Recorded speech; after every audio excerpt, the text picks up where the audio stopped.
आपने मेरी पिछली वीडियो को बहुत सारे लाइक्स और कमेंट किए, बहुत ही अच्छे अच्छे आपने कमेंट किए।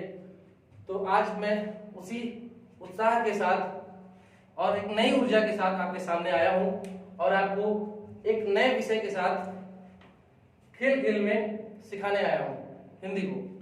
तो अब पर्यायवाची आज हम सीखेंगे खेल खेल में कैसे एक पर्यायवाची शब्द से हम कई सारे पर्यायवाची शब्दों को तैयार कर सकते हैं, याद कर सकते हैं एक आसान तरीके से। वो आज हम सीखेंगे। तो हमारा जो पहला शब्द है आज का वो है पानी।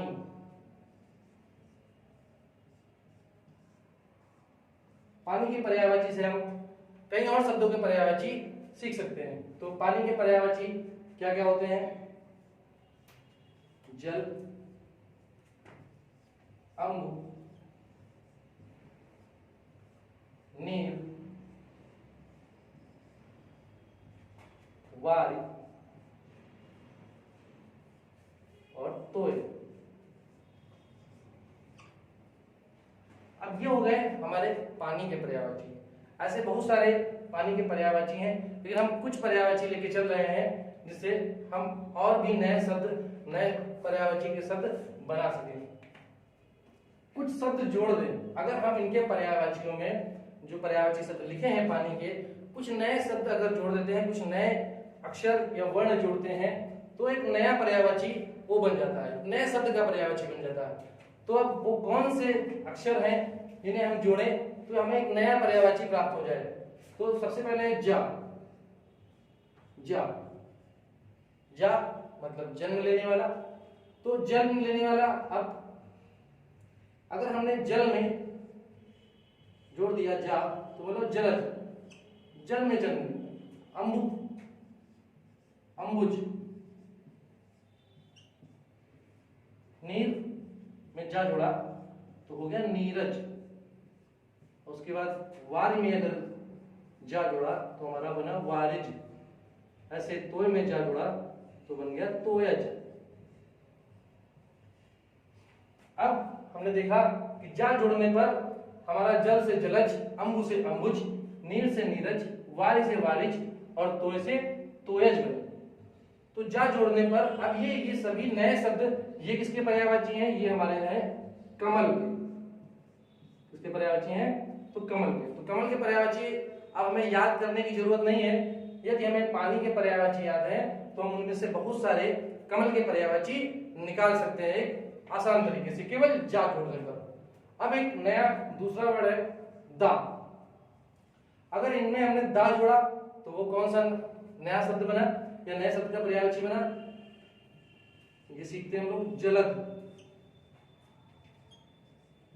अम्बुद,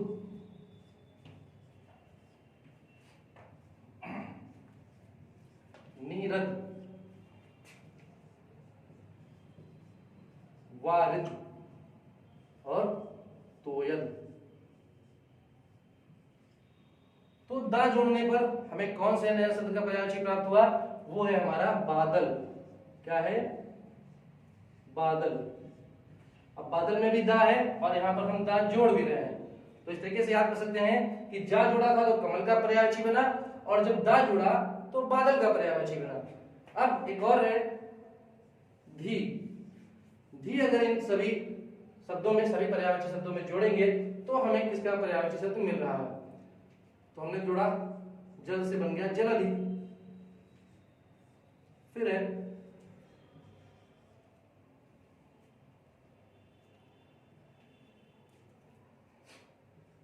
अम्बुधि।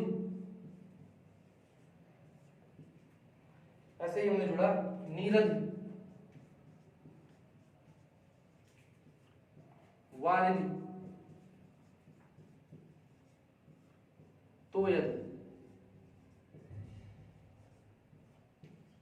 तो अब ये धी जोड़ने से कौन से नए शब्द के पर्यायवाची प्राप्त हुए? वो है हमारा समुद्र। क्या है? समुद्र। तो पानी से आपने 3 नए शब्दों के पर्यायवाची सीखे, कमल, बादल और समुद्र। तो वही कमल कब बनता है? जब इसमें हम जा जोड़ते हैं, पानी के सभी पर्यायवाचियों में जा जोड़ दें तो कमल, दा जोड़ दें तो बादल के पर्यायवाची बन गए और जब धी जोड़ दे वो समुद्र के पर्यायवाची बन गए।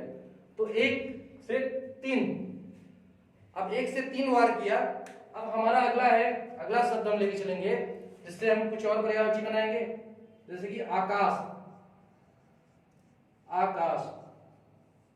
अब आकाश के पर्यायवाची कौन कौन से हैं? नभ, गगन, अंबर और व्योम। तो ऐसे बहुत सारे पर्यायवाची हैं जो आकाश के। तो हम ये 4 एग्जाम्पल लेके 4 उदाहरण लेके चलते हैं और उनसे नए शब्द का पर्यायवाची सीखते हैं। तो ये इसमें ऐसा क्या जोड़ दें जिससे कि हमें एक और कई सारे शब्दों के पर्यायवाची पता चले। तो हमने इसमें अगर जोड़ दिया, इन सभी के पर्यायवाची में अगर हमने चर जोड़ दिया, क्या जोड़ दिया? चर। तो क्या बन जा रहा है? जैसे हमने नभ में जोड़ा नभचर, गगन में जोड़ा गगनचर, अंबर में अंबरचर, व्योमचर। ये सभी आकाश के पर्यायवाची, मतलब चर मतलब चलने वाला, तो नभ में चलने वाला। तो कौन हो गए? अब ये सभी पर्यायवाची किसके लिए हो गए? पक्षी के लिए। पक्षी, चिड़िया है ना, पक्षी। तो पक्षी के लिए हो गए नभचर, गगनचर, अंबरचर, व्योमचर। तो आकाश से हमने चर जोड़ा, चर जोड़ने से हमें पक्षी के पर्यायवाची मिले। ऐसे ही और भी बहुत सारे शब्द हैं। कौन कौन से हैं इसको हम इरेज कर देते हैं।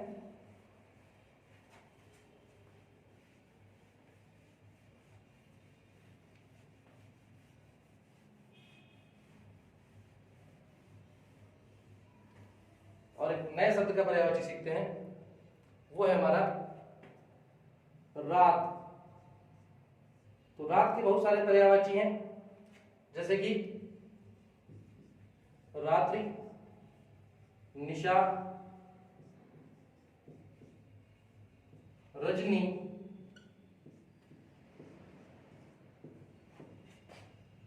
यामिनी और यामा। तो रात की कुछ पर्यायवाची हैं। अब इन पर्यायवाची में हम ऐसा क्या जोड़ें जिससे हमें और भी नए नए पर्यायवाची शब्दों के पर्यायवाची पता चले कि ये किसके पर्यायवाची हैं, या उनको हम आसान तरीके से केवल कुछ शब्द जोड़ने से हम नए शब्दों के पर्यायवाची रटना ना पड़े, हमें याद हो जाए। तो जैसे हमने इनमें सभी में अगर कर जोड़ दिया भैया, क्या जोड़ दिया? कर जोड़ा। अगर कर जोड़ दिया तो ये हो गया, निशा में हमने कर जोड़ा तो हो गया निशाकर। रजनी में जोड़ा तो रजनीकर। यामिनीकर,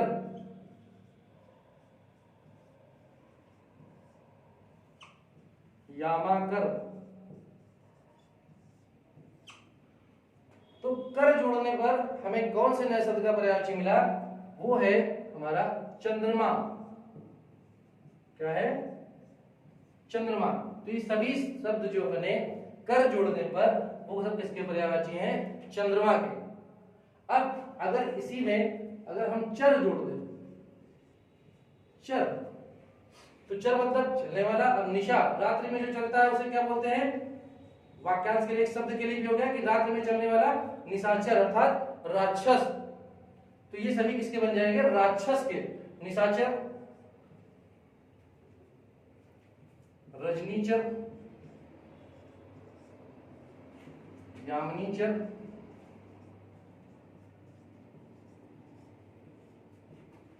यामाचर। ये किसके पर्यायवाची हैं? राक्षस के।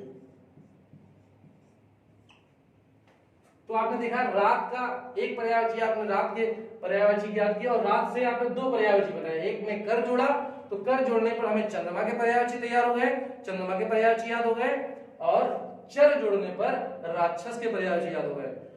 अगर हमने कर जोड़ा तो निशाकर मतलब अर्थात चंद्रमा, और हमने चर जोड़ा निशाचर अर्थात राक्षस। तो दोनों के अर्थ भी आपको आसान तरीके से पता चल गया कि निशाकर का मतलब क्या होता है और निशाचर का मतलब क्या होता है। बोलने में सुनने में एक जैसे लग रहे हैं लेकिन दोनों अर्थ में परिवर्तन है, निशाकर और निशाचर। तो निशाकर मतलब चंद्रमा और निशाचर मतलब राक्षस। तो आपके रात के हो गए। तो ये रहे आपके आज के कुछ पर्यायवाची शब्द।